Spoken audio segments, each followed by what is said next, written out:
In this talk, I'll be presenting our work on a device which can spatially decompose a beam into its Hermite-Gaussian or Laguerre-Gaussian components.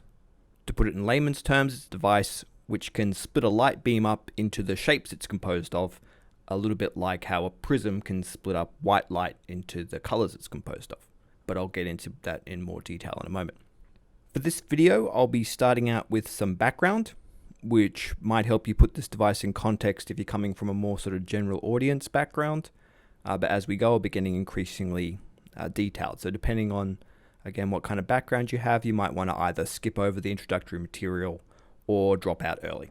If you're looking to use a particular property of light for a particular application, one of the fundamental operations you're likely to need is some ability to split up a beam in the basis of that particular property, right? And then you can measure or control each of its components.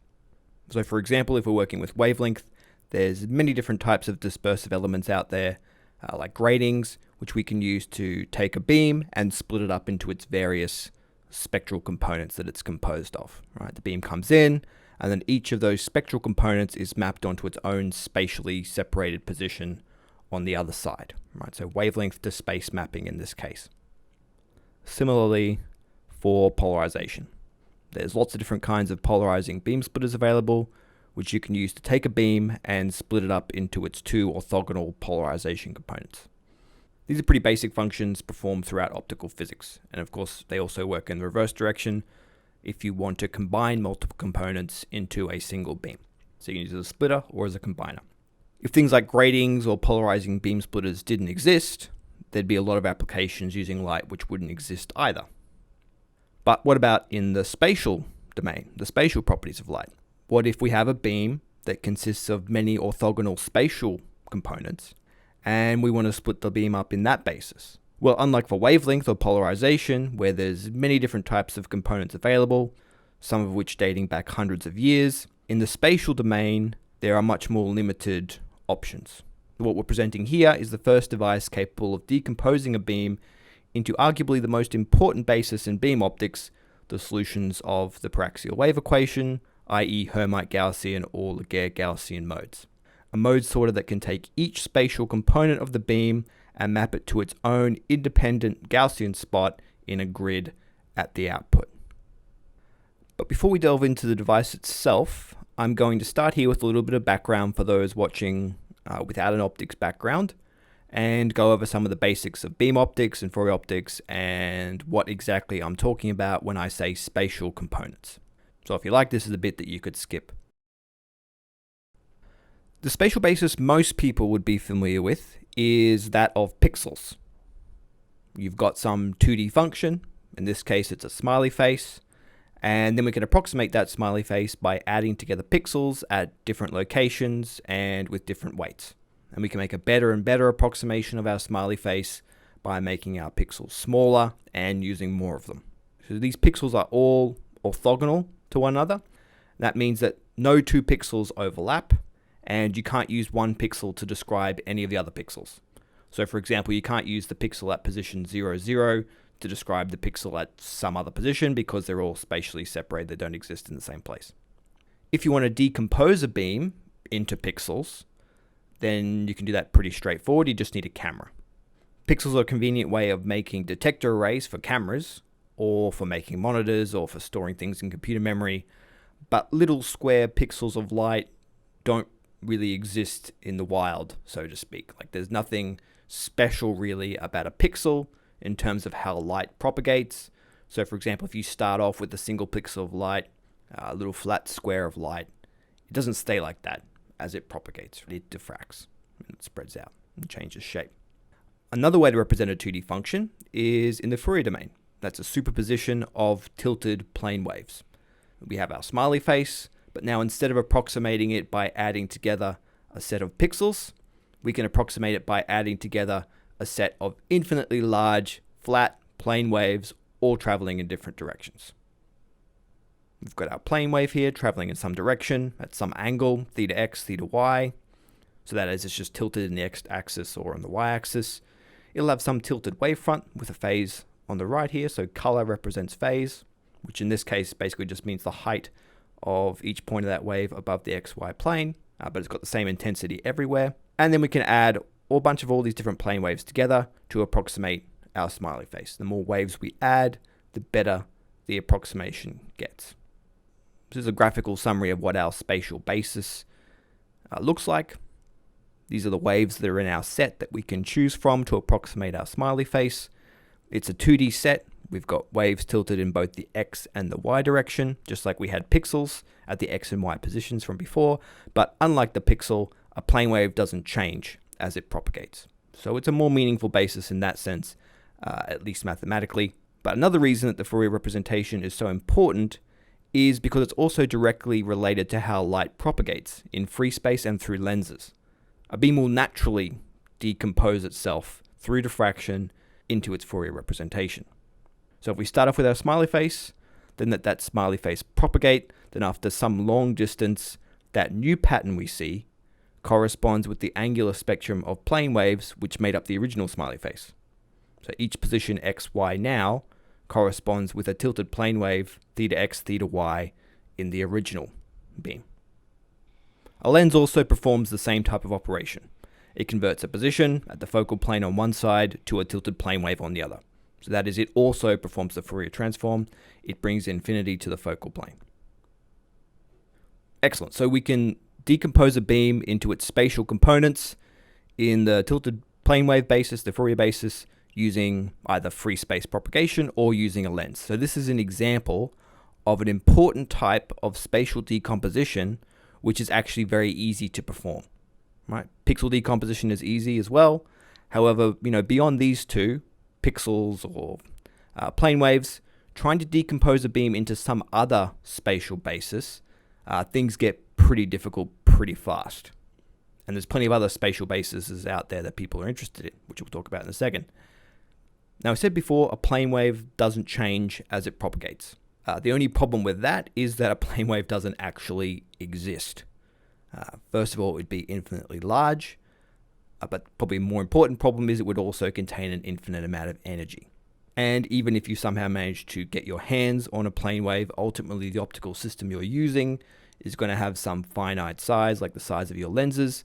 And when your infinitely large plane wave gets clipped by the edge of a lens, let's say, you don't have a plane wave anymore. Now you've got a circular disk of light, and now it does diffract, and now it will change as it propagates into an airy disk in this case. However, there are special bases, the solutions to the paraxial wave equation, which don't change their shape as they propagate. And we're looking at one here. So now the beam will get bigger and the wavefront will get curved, because any beam of finite size will do that at the very least. But what's special about these ones is that other than that, they're the same through their propagation. You can see it maintains the same basic structure, same basic shape. So this one here is Laguerre-Gaussian beam, and Hermite-Gaussian beams have the same property of maintaining their shape through propagation. These Laguerre-Gaussian and Hermite-Gaussian modes are also eigenmodes of the Fourier transform, meaning that unlike our smiley face, or any other function that we've seen so far, they preserve their shape through a lens as well. There are also eigenmodes of parabolic index fibers in the weak guidance approximation, meaning that theoretically they're preserved when traveling through those types of optical fibers as well, although in practice it's not really the case, but they're still very important in fiber optics as well. So Laguerre-Gaussian and Hermite-Gaussian modes come up a lot in many different fields because of these various properties they have. So in particular, if you're looking to transmit as much information as possible through a finite aperture, like a mirror or a lens or the core of a fiber, using orthogonal spatial channels, HG or LG modes are the typical basis of choice for those applications. And just like for pixels or tilted plane waves, our HG or LG basis are also a two-dimensional orthogonal set, which we can use to represent arbitrary 2D functions like our smiley face.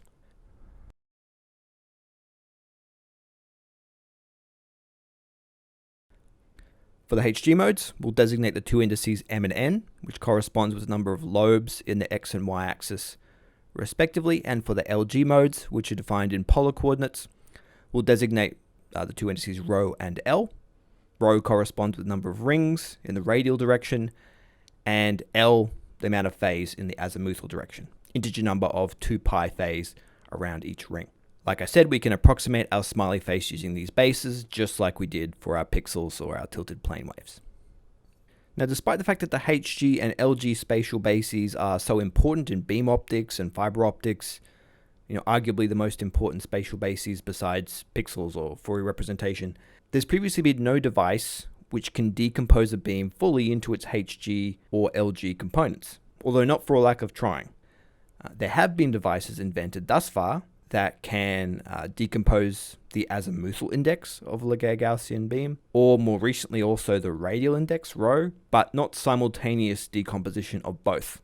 But ultimately, if you're only using 1D of a 2D basis, you're missing most of the information. So like if we had our smiley face and we represented it only using Y pixels, we just have some slice, or in the Fourier basis, if we just had a tilt along one axis, we'd have some smeared out blur.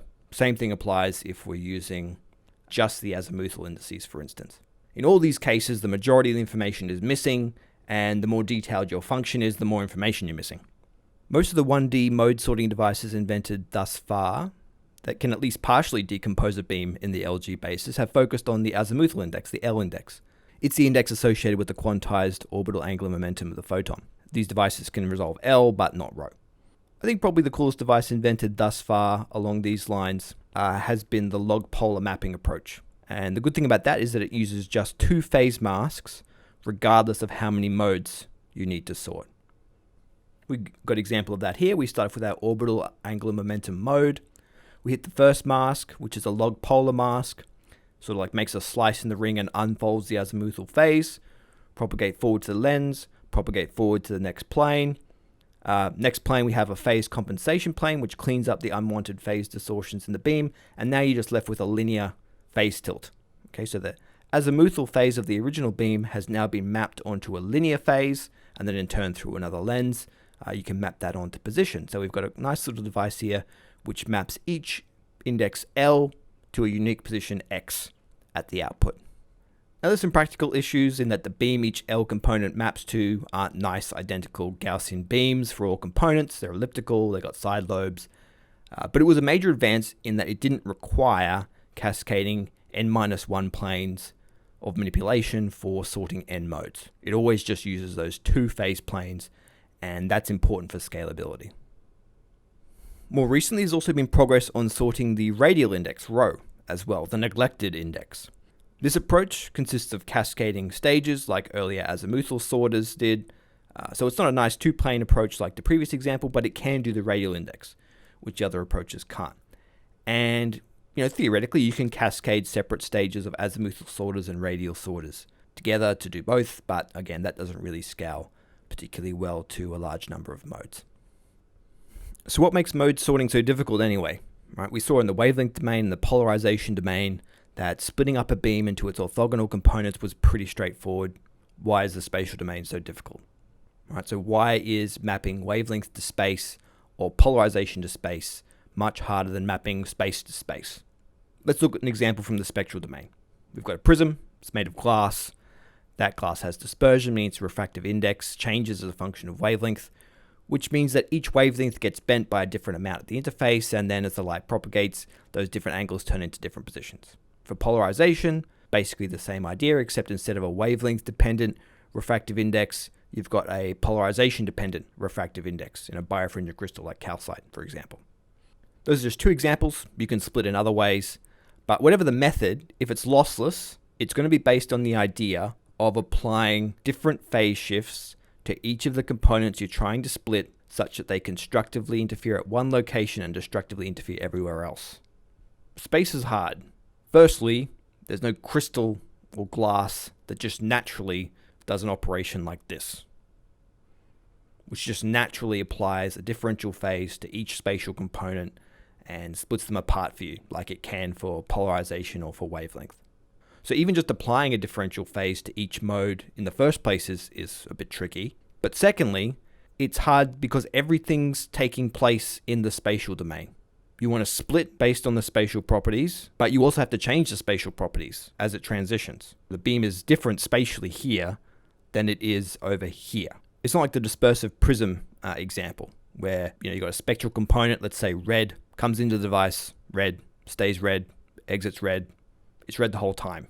You have a component which you need to apply differential phase shift to, red, and you're set. Same through the whole transition. So in general, for the spatial domain, you're kind of like trying to hit a moving target, so to speak. You're trying to apply a phase shift to each spatial component, but those spatial components keep changing because you're splitting them apart at the very least.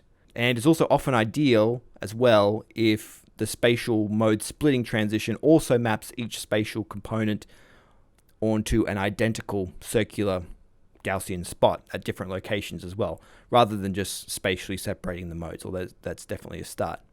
Because then once they're all identical spots, you can use identical sources and identical detectors if you're using these to mux or demux the modes. And having nice Gaussian output spots also means compatibility with single mode fibers and single mode lasers. So keeping everything Gaussian is convenient. One of the few devices capable of doing a spatial decomposition like this is a photonic lantern. So a photonic lantern was originally invented for astronomy. It's a continuous three-dimensional refractive index profile that tapers from an N-mode multimode fiber on one end to N single-mode fibers on the other end. If you put multimoded light into the multimoded end, it'll get decomposed through the tapered fiber transition and exit the other end as a bunch of Gaussian spots. Ideally, it's lossless and it's adiabatic, so it's got wide bandwidth as well.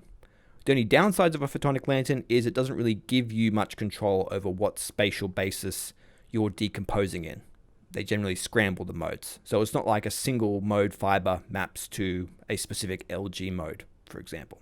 And they're also kind of tricky to scale to large mode counts without incurring some mode dependent loss. And of course, you also just need the hardware to actually build custom tapered fiber devices.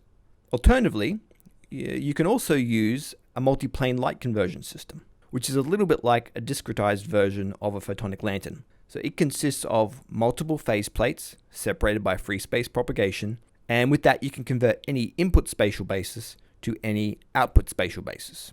So it's also a three-dimensional refractive index profile, but it's lumped in these kind of discrete planes. It's got the advantage that it's not a tapered fiber device, it's just a bunch of phase plates, so you've got a lot more control over what kind of spatial transformations you can do. And this is the kind of device we're going to be presenting here today.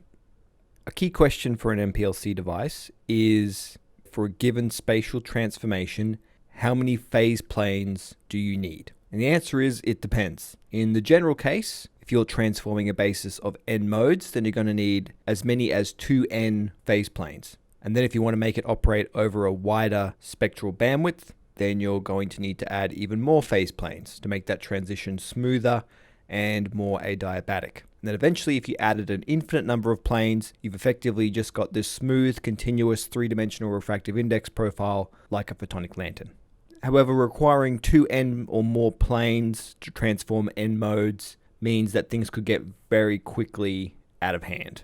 So for instance, if you had, let's say, 50 modes and we require 100 planes, that's obviously going to be very difficult to actually build. But even aside from that, if each plane has even 0.1 dB of loss, then all of a sudden your theoretically lossless transition has 10 dB of loss and 90% of your light is gone.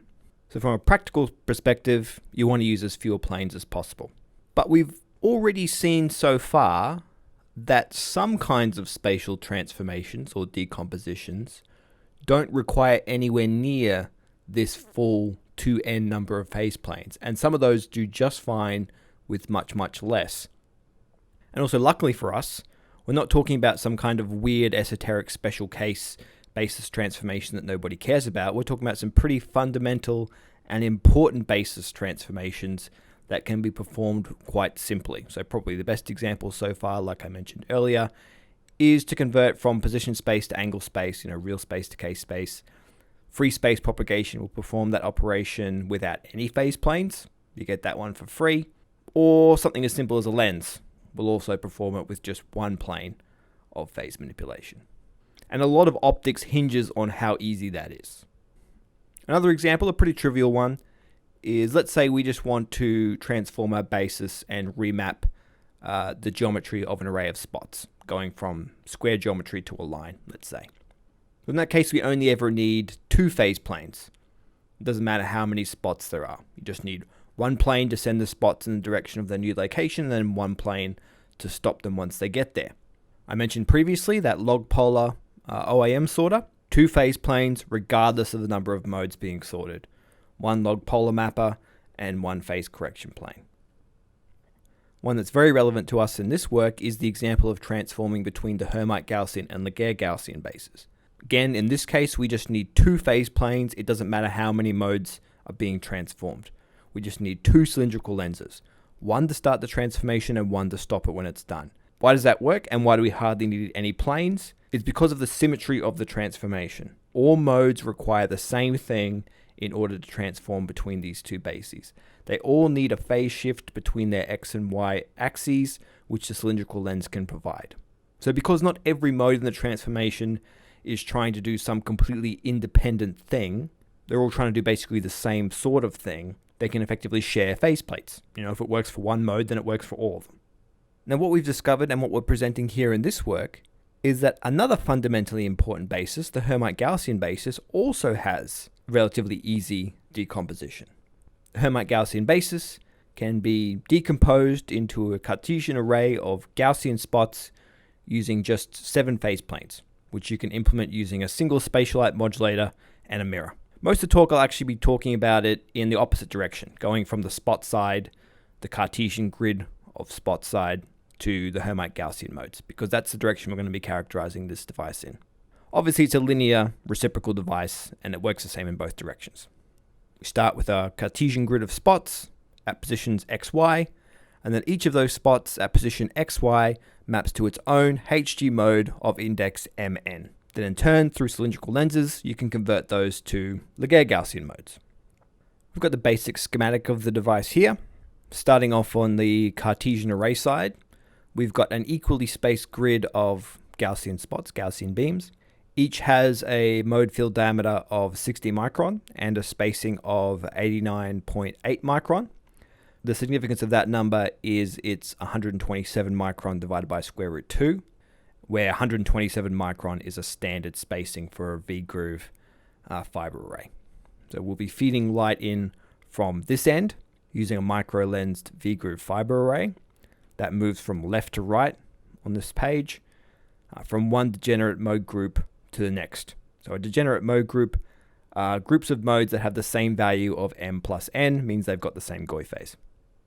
This array is 20 millimeters from the first plane of the SLM. Light reflects back and forth between the SLM and a silver mirror, undergoing 7 reflections off the SLM. The mirror is 12.5 millimeters away and parallel with the SLM. Hence the propagation distance from plane to plane is about 25 millimeters. It's got an incident angle of 5.01 degrees, so it's just a touch over 25 millimeters of total length per plane. That 5.01 degrees is the angle of incidence you need to get reflections that are 274 pixels apart, given a mirror that's 12.5 millimeters away, and given our 8 micron pixel size of the hollow eye Pluto SLM that we're using here. Significance of 274 pixels is that it's roughly 1920 pixels divided by 7 phase planes. It's the largest spacing you can use to fit 7 planes on the SLM. The output HG modes have a beam diameter of 400 micron. Significance of that number is that it fits on the last plane, and it's a round number. These design parameters aren't unique solutions or anything. If you change the size of this or that, you can usually change something else to compensate, at least to a certain extent. You can set out from different starting points when designing it, but you've got an SLM of given dimensions and you want to divide it up amongst a number of planes, 7 in this case. You've got a convenient spacing for the fiber array, 127 micron for the V-groove. Trying to fill up the size of the mask kind of sets the size of your output modes. And then from that, you can choose a good distance between the SLM and the mirror that works for those parameters. In this case, it means everything comes out to pretty standard dimensions. Even the mirror, here we're using 13.1 millimeter custom cut mirror, but the design would work also using just a standard half-inch mirror if you want to move the masks slightly closer together. The 12.5 millimeter SLM to mirror seem to work well in the simulations. 10 millimeter would probably also work fine. Below that, the transformation might start to struggle a bit. There's not enough interference between different spatial portions of the beam. And if you start to go out beyond 15 millimeters or so, then the transformation would still work fine, except for the fact that all the beams just start to blow up and they don't fit on your SLM, or that kind of thing anymore. So long story short, these numbers aren't some magical set of parameters that must be strictly adhered to, but they're ones that work well given the dimensions of stuff you've got in the lab, SLMs, mirrors, V-groove arrays, that kind of stuff. There's also simple scaling rules as well. If you want to use the device at a different wavelength or for different beam widths without having to recalculate the mask set, plane spacing is inversely proportional to wavelength. So if you halve the wavelength, that means you need to double the distance between the planes such that you get the same amount of diffraction. If you want to double the size of the beams, then you have to quadruple the distance between planes to get the same diffraction. And of course, you also need to double the size of the masks as well. So how to actually calculate these masks? The good news is the basics of the algorithm is actually pretty straightforward. It's based on wavefront matching, sometimes also known as adjoint optimization. In order for our desired transformation to hold, we need the fields going in both directions to be matched everywhere. And we're going to achieve that matching using our phase planes. So if we start off with our input basis, an array of spots in this case, and we've got the desired output basis we want to transform into, we backpropagate that through the initial system until we meet at the first phase plane. Again, we want to match modes going forward with the corresponding modes going back using the phase plane. So what we do is we do the spatial overlap of each pair of input and output modes, and then we sum all those overlaps together and we take the phase.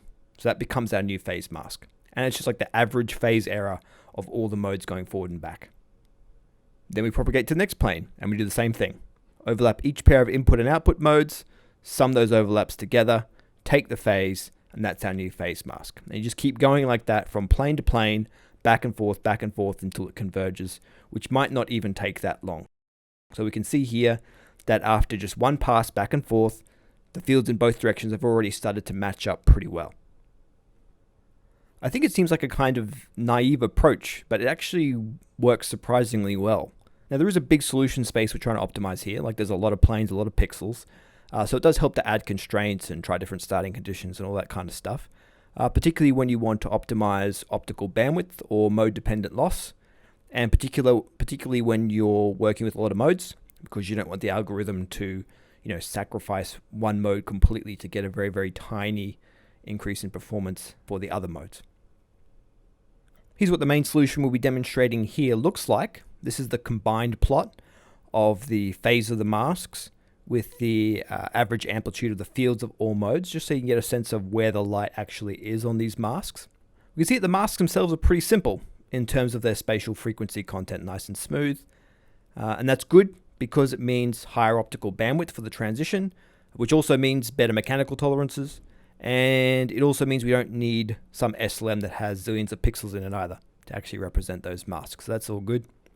Here we can just look at the masks raw by themselves, or then also the average intensity of all the modes through the transition as well. Here I'll show an animation of the fields as we kind of fly through the device, a summary of the transition. On the top left here, we've got a summary of the intensity of all the 210 modes, which we'll be working with here. And in the middle, we'll have the complex field of each modal component going through the transition, organized into the shape of the fiber array itself. So top of the pyramid will be fundamental mode, bottom row will be the 20th degenerate mode group. Starting off with our array, propagate to the first plane, second plane, third plane, fourth plane, fifth plane, sixth plane, final plane. And there we have all our HG modes. If you look at the average intensity, you can see it kind of splits up the modes into sections and then recombines them. There's like a dominant quadrant, a main quadrant. Then there's these side lobes along the X and Y direction of the array, which get merged and recombined. And if you look at any individual mode in the transition, particularly the higher order modes in that pyramid, you can see it builds an asymmetric airy-like beam that's got roughly the right amount of lobes to be a HG mode, but it's missing lobes on the other sides. It's asymmetric. Those lobes are constructed along the X and the Y axis and then merged into the main beam to form the HG modes. It's probably easy to see that if we zoom in on the pyramid a little bit and just look at the first 55 modes.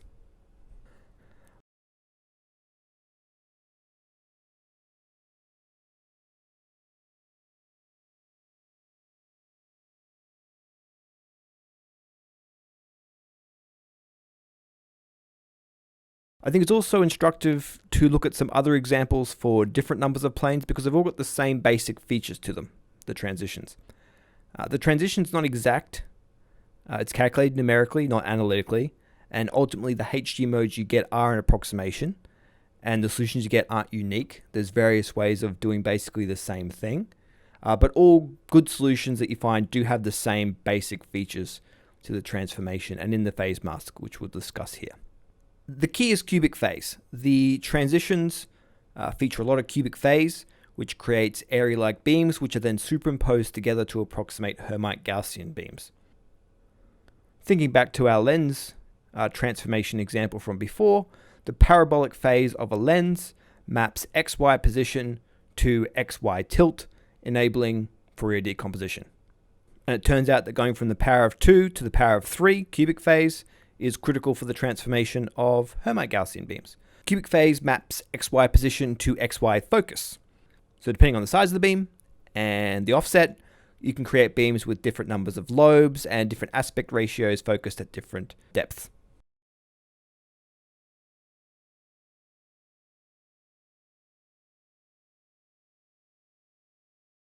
And what we've got here is probably the simplest example that you can get away with.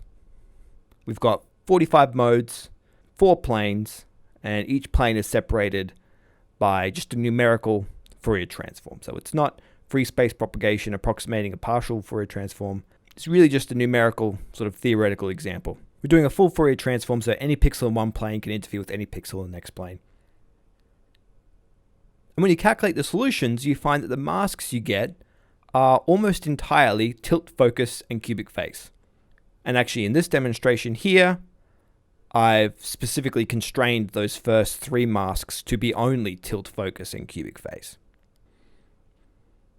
Okay, so let's run through it. We've got our 4 planes here. We've got the intensity, the average intensity of all 45 modes at the top. We've got the phase masks themselves on the bottom.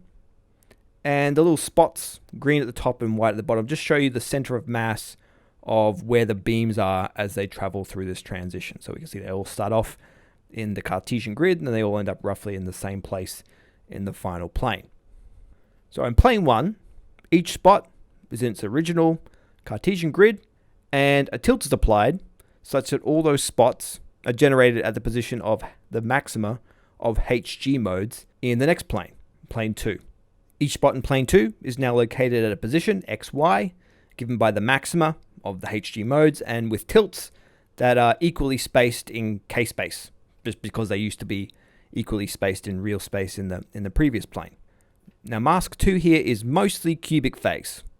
This cubic phase converts the Gaussian spots to Airy-Gauss beams, and the offset of each beam in X and Y creates additional focus in X and Y, which in turn sets the aspect ratio of the beam in the next plane. And then there's also an additional quadratic phase in this mask, so just some extra focus, with a strength that is such that all the modes have almost the same center of gravity position in plane 3, in the next plane. Now in plane 3, cubic phase is applied again, which causes those elongated beams generated by plane 2 to become area-like beams in plane 4, which begin to approximate the HG modes, except that there's just one single dominant lobe and a decaying series of side lobes like an airy beam has. Right? So it's still very airy-like, but it's starting to approximate the shape of a HG mode, except it's asymmetric. And then just on the final mask, you've got a phase which tries to compensate the remaining differences between the beam and the HG modes it's trying to match. So some adjacent lobes are also phase flipped to try to sort of merge them together. So several airy-like lobes start to get merged together to form a single Hermite-Gaussian lobe. If we look at the intensity in the final plane, we can see that airy-like quadrant, but it's got these side lobes heading off in the X and Y direction. It's still asymmetric and it's not exactly HG. The rest of the mask will mostly be about cleaning up those side lobes in the X and Y direction and merging them appropriately into the main beam. So these lobes on the X and Y axis will become the missing dominant lobes and the symmetry of the HG modes, which the airy beams don't have. Another instructive example is the complete opposite scenario. So in the previous example, we had 4 planes. They were all separated by full Fourier transforms. Here we'll be looking at 210 modes. Actually, these masks were calculated for 325, but I'm just showing the first 210 here. But we've got 101 planes separated by just 1.7 millimeters. So now we're getting into this sort of adiabatic regime like a photonic lantern, almost like a completely three-dimensional refractive index profile with only very subtle refractive index changes at each plane. Now here we've got so many planes that the transformation can be effectively perfect, approaching 0 dB of loss, 0 dB of mode-dependent loss. So I kind of think of this simulation as just letting the transition do whatever it wants to do with basically no constraints on it. It's got plenty of planes, just observe a sort of like a best case transformation. And if we watch the transition, we can see similar features to the 7-plane transition from the start, and also the 4-plane simplified example that we just talked about. You've got that main airy-like section, and then those lobes in the X and Y axis that keep getting merged together to form the rest of the HG beam. If we look at just one particular mode, one of the higher order modes in the last group, spot expands out, separated into several lobes, then transitions into the airy beam-like section, and then those outer lines of lobes get merged, joined together to join the main beam, and form the symmetric lobes that a HG beam has, but an airy beam lacks. So the device we're presenting here has 7 planes. Why did we decide upon 7 planes?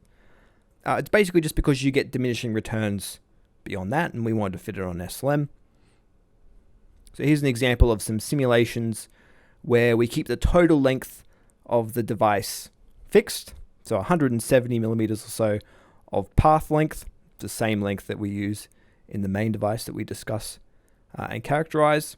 And then we just divide that total length up into more and more planes and see how that affects the mode-dependent loss and the insertion loss and the bandwidth that we can get out of the device.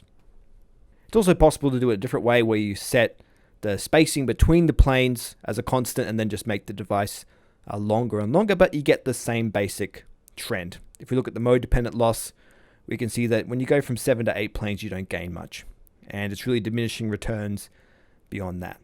So these plots here are supposed to be illustrative of the trend, not an indication of the best possible device for every plane count, right? Like you could really go in for each plane count and really tweak it and get the most out of it. And like we saw with the 101 plane example, if you keep adding planes, eventually you can get almost sort of arbitrarily good transforms, but obviously that wouldn't be practical. The real point here is to just highlight that moving from 7 to 8 planes doesn't gain you that much compared to, say, going from 4 to 5 to 6 planes, where you gain quite a lot.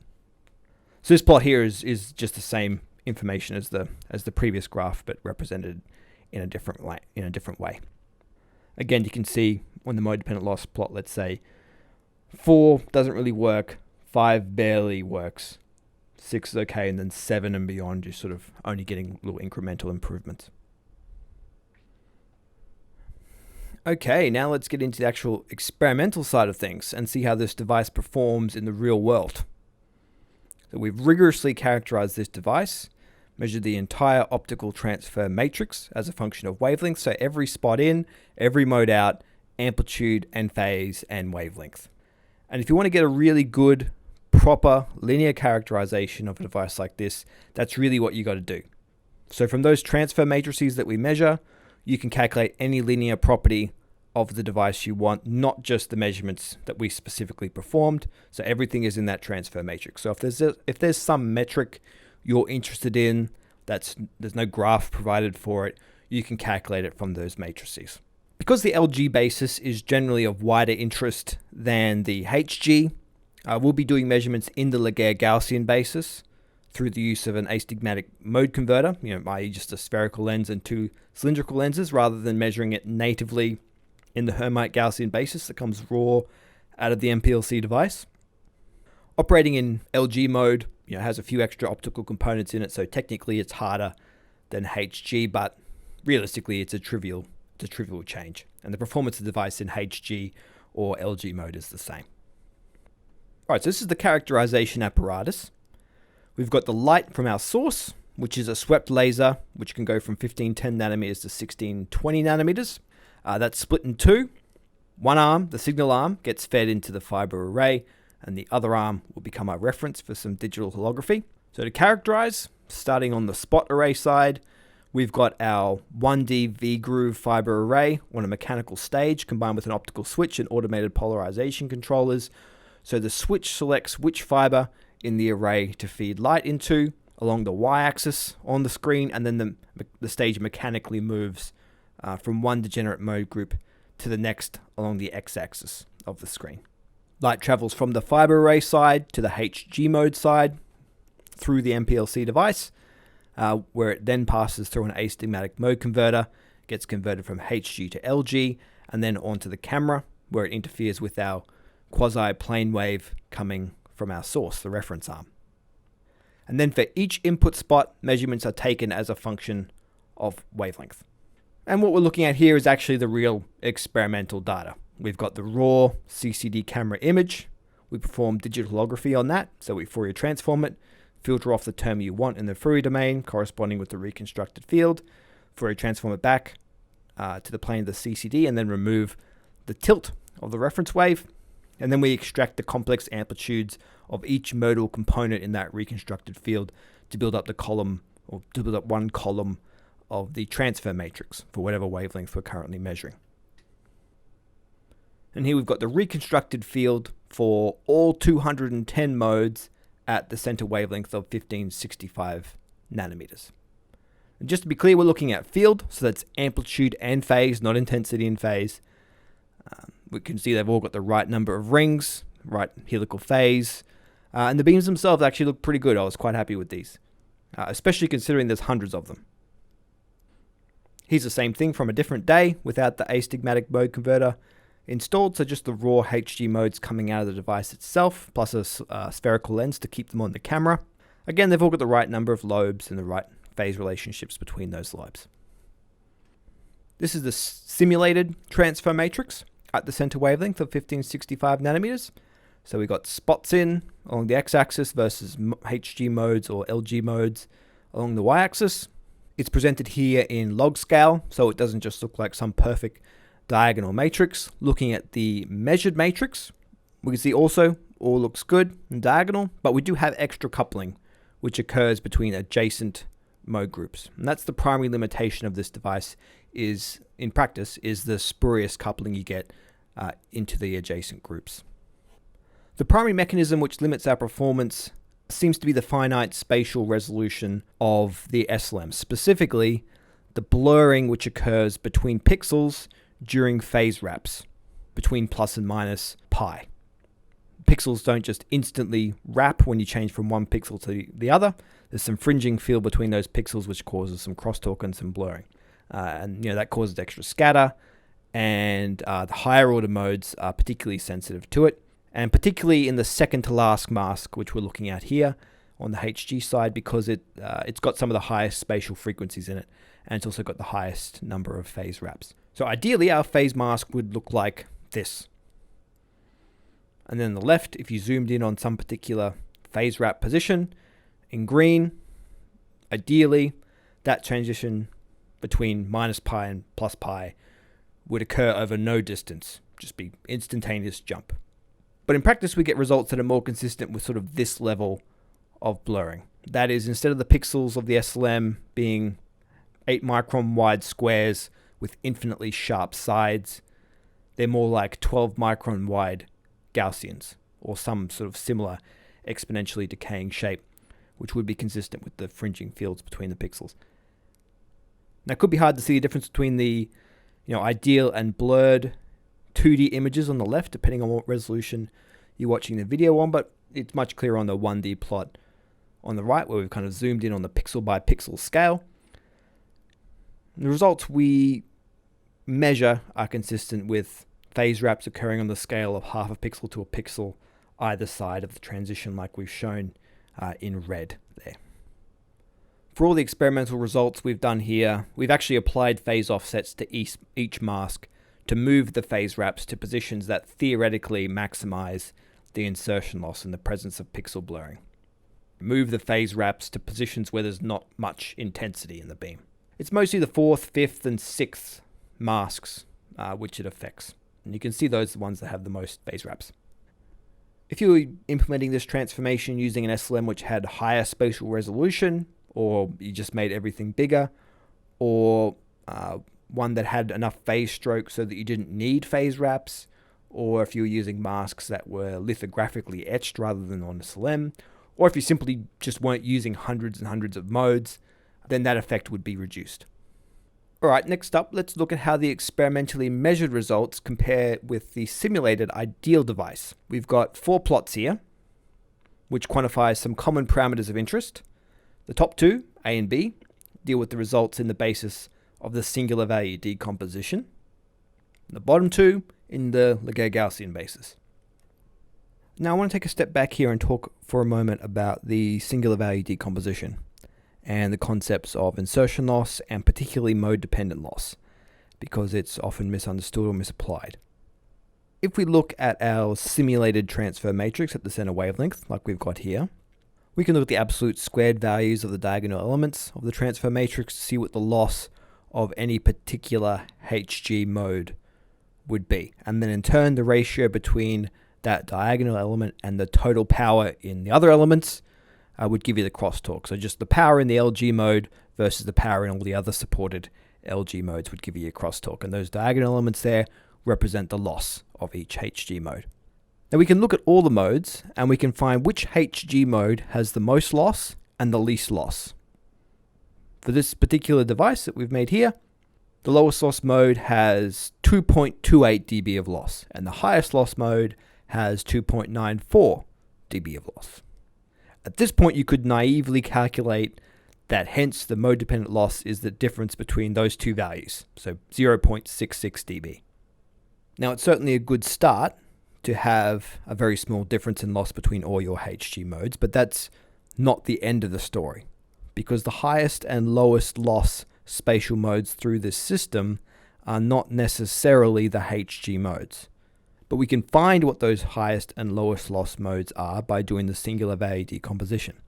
If we perform the singular value decomposition, the SVD, of our transfer matrix, we break it up into 3 matrices: U, sigma, and V.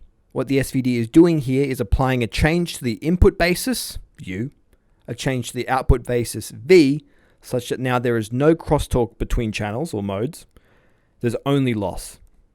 The transmission loss of each channel is the diagonal elements of our matrix sigma, and all the off-diagonal elements of sigma are 0. There's no crosstalk.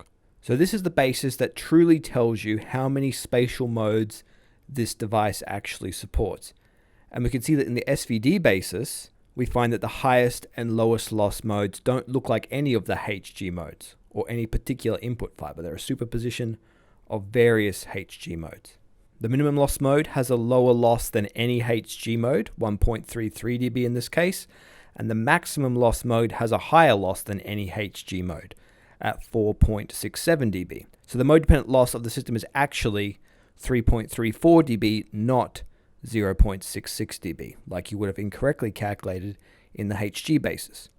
To find the true MDL, the true mode-dependent loss, you have to measure amplitude and phase, so you can get the proper complex transfer matrix, perform the SVD, and extract the singular values, not just sort of amplitude or power type measurements. And to point out an extreme but easy case to understand, imagine you're trying to measure the mode-dependent loss of a perfect polarizer. The answer is that the device has infinite mode-dependent loss. One polarization is completely transmitted, and the other is completely extinguished. Okay, so the insertion loss is the average of those two, which is 3 dB, but the mode-dependent loss is infinite.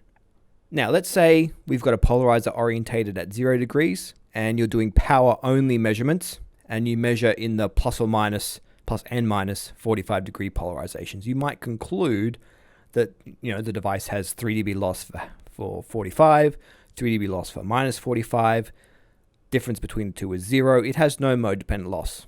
In fact, depending on how you orientate your polarizer relative to your basis, you could get any value of mode-dependent loss that you want, from none to infinite. Right? However, if you perform the SVD on the Jones matrix, that would reveal the true value of mode-dependent loss, and it would give you that value regardless of what measurement basis you choose The SVD gives you a true measure of what the information capacity of this device could be. What's the maximum number of channels it supports without crosstalk, and what's the loss of each of them. All right, back to the graphs. Theoretically and ideally, if implemented with no loss mirrors and no loss SLMs, this device would have an insertion loss of 2.5 dB at the center wavelength and 3.2 dB at 1510 and 1620 nanometers. So again, insertion loss is the average singular value. It's the average of all possible modal superpositions through the system, not the average Laguerre-Gaussian mode.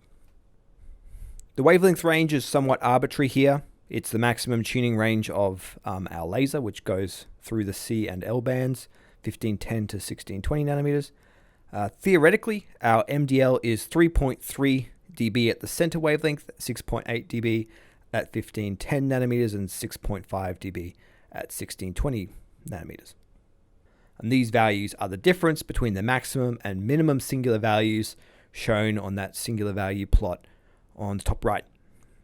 Now on the bottom, we've got the theoretical Laguerre-Gaussian results. The worst case crosstalk is about 11 dB, and the middle order modes are generally the worst. It gets better for the highest and lowest order modes because there's no mode groups either side of those ones. Now for the measured results. Insertion loss is between 5.8 and 6.3 dB, which is only 0.8 dB per reflection, and only 0.49 dB of excess loss per reflection versus the simulation, and the simulation used no loss components. Mode dependent loss is 8.7 dB at the center wavelength, 12.5 dB at 1510, and 13.3 dB at 1620 nanometers. Here again, we can point out that if you just measure the difference between the maximum and minimum loss LG modes, given by the loss plot on the bottom left, you'd get an incorrect mode dependent loss value of 1.7 dB for the center wavelength. Right, so that's the maximum difference between any of the two LG modes, but we saw from the mode dependent loss that it's actually 8.7. The bandwidth of the mode dependent loss measured is similar to the simulated case. It's got about a 4 dB roll off in measured mode dependent loss over the band versus the simulated, which had more like 3.5. But the whole curve is moved down by about 5 dB. Now it should be remembered that the mode dependent loss is a particularly harsh metric. Actually, it's the harshest metric. You can't hide anything from your mode dependent loss, and that's why I like it. It will always find the worst possible mode through the device. Any imperfection in the device or the characterization procedure or apparatus itself, any noise, it'll all degrade MDL. So if you've ever measured MDL, you know that it can be hard to get values as low as we've got here, even for devices which you know are unitary and don't even have any MDL. So like just measuring a piece of patch cord, multi-mode patch cord, for instance. So for a 210 mode device, I was very happy to get an actual measured MDL of 8.7 dB. Looking at the crosstalk in the bottom right, average over all modes is 7.3 dB at the center wavelength.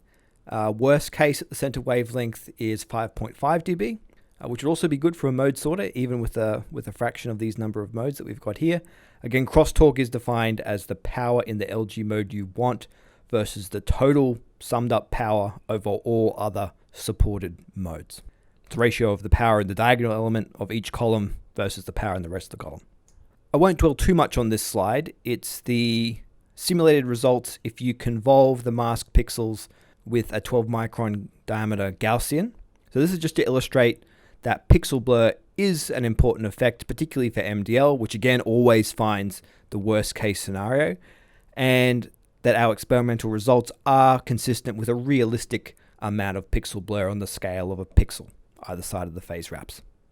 Another graph, here we look at the information capacity from a bits per received photon perspective. If you're using this device for coherent communications, employing MIMO processing, you'd probably be more interested in the singular value decomposition, the singular values, insertion loss, mode dependent loss for calculating your capacity. If you're working with direct detection schemes or quantum communication, then you might be more interested in this plot. Here we take the amplitude squared of the transfer matrix, normalize it to a total probability of 100% to give us a joint probability function, and then we apply the mutual information formula. So at the top, in the black line, we've got the maximum possible bits per photon corresponding with log 2 of our number of modes, 210, and that gives us a theoretical maximum of 7.71 bits per photon for any device that you could possibly invent that has 210 modes supported.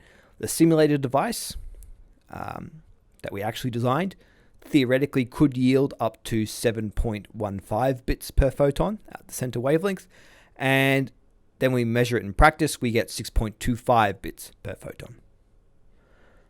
We can also look at how this device would perform if you were to use it for less than the total number of modes, or less than 210 modes. But you'd actually be better off re-optimizing the device for a specific number of modes you're interested in, rather than using a design that's been optimized for more modes and then using it for less. More so from a bandwidth perspective rather than for a peak performance at the center wavelength perspective. So here we've just got a graph that compares, again, the theoretical maximum that any device could do in black, the theoretical best that this simulated device could do in green, versus what we actually measure experimentally in red. Now, why did we decide to make this device for 210 spatial modes? Well, it is actually a bit arbitrary why we settled on 210. It's a round number. It's 20 mode groups. But if you look at the plot on the screen at the moment, we can see how the MDL changes as a function of the number of mode groups you choose to support. So here I've used the same system parameters as the 210 mode device, which we experimentally demonstrated.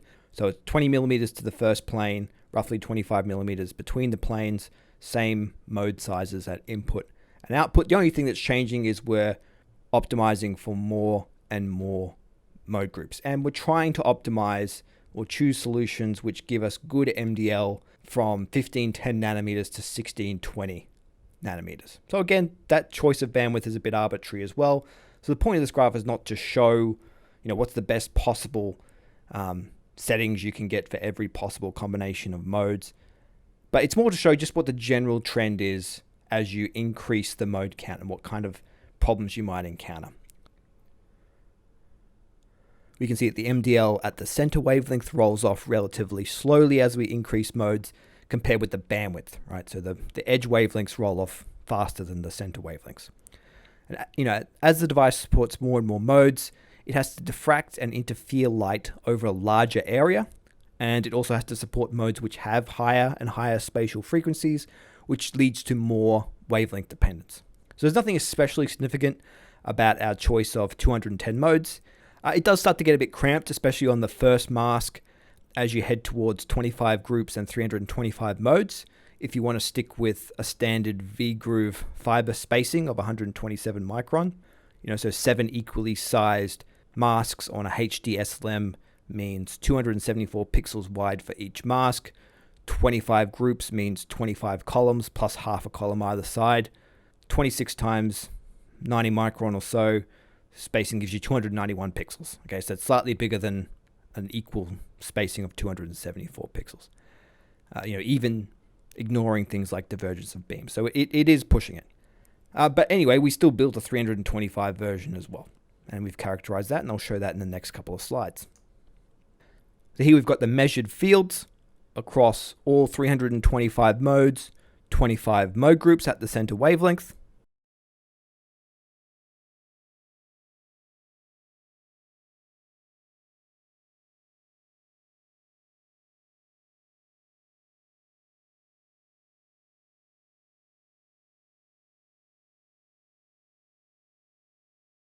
We've got the simulated transfer matrix. It's got a little bit more non-ideal off-diagonal behavior than the 210 mode device. And the measured device does as well. It's got a bit more crosstalk. Looking at the same plots from before, for the 325 mode device, theoretically, the MDL of the device is 5.5 dB at the center wavelength and about 6 dB worse than that for the experimentally measured device. Maximum loss difference between any two LG modes at the center wavelength is 2.5 dB. Worst case crosstalk at the center wavelength is 2.3 dB and average crosstalk is 4 dB. If you look at capacity, we've got measured bits per photon of 6.5 bits per photon versus the theoretical max of log2 325, which equals 8.34 bits per photon. So only marginally better total capacity than the 210 mode device, which was 6.25 bits per photon. Okay, that's it. Thanks very much for listening. we've presented a device here, the first device capable of decomposing in the Hg or Lg bases in 2 dimensions, and demonstrated it for hundreds of spatial components with a rigorous characterization of the amplitude, phase, mode, and wavelength. I'd like to point out that all the simulated and measured wavelength-dependent transfer matrices are available for the 210 and 325 mode device, as are the phase masks themselves, which have been pre-calculated for various common SLM types, as well as example MATLAB code for calculating your own masks. I think what the exciting thing is about this device we're presenting here is not only the fact that it enables you to do the decomposition of the input Hg modes and Lg modes in 2D, but also that the device itself is so easy to duplicate. And you just need a mirror and an SLM. The most difficult part is calculating the phase masks, but that's also the easiest bit to widely distribute, as they can just be pre-calculated. And we've provided various tools specifically aimed at enabling other researchers to duplicate this device with a minimal of fuss. So thank you very much.